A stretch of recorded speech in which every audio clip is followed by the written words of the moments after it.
Lisa and her daughter had just boarded the plane when they noticed something strange. The entire cabin was empty, with only the two of them on board. An inexplicable sense of unease washed over her. Fortunately, after a moment, passengers began to board, and Lisa let out a sigh of relief. After the plane completed de-icing, it was ready for takeoff. Lisa's daughter looked out the window at her father's coffin and drew a little heart on the glass. After days of traveling, Lisa was exhausted. Seeing two empty seats in the back row, she decided to take her daughter there to lie down. However, when she woke up, she found that her daughter was no longer beside her. At first, Lisa didn't think much of it, assuming her daughter was either playing or had gone to the bathroom. But after searching the entire cabin, she still couldn't find her. Panic began to set in. The words of the passengers around her only increased her anxiety.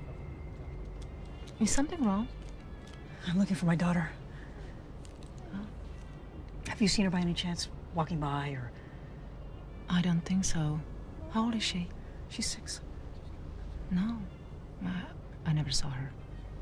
Lisa hurriedly found a flight attendant and explained what had happened. The flight attendant made an announcement asking if anyone had seen a blonde little girl, but the bizarre thing was, despite the cabin being full of passengers, no one had seen the daughter. Lisa sensed that something was seriously wrong. She feared that her daughter might be in danger and asked the staff to search the plane. Seeing Lisa speak confidently, the crew members looked at her with suspicion. Lisa quickly explained that she was an aircraft designer, which eased their doubts. However, searching the plane was no small task and required the captain's approval. The crew members could only go and ask the captain and told Lisa to wait in the cabin for news. But 10 minutes passed and no one had started searching. Lisa grew more and more terrified. The next moment, she turned and ran toward the cockpit, hoping to get help from the captain. As she frantically knocked on the door, a flight marshal suddenly appeared and told her that her actions were disturbing the other passengers. If she didn't stop, they would take forced measures. At this point, the captain came out. After hearing Lisa's explanation, he found it hard to believe and asked the staff to double-check. However,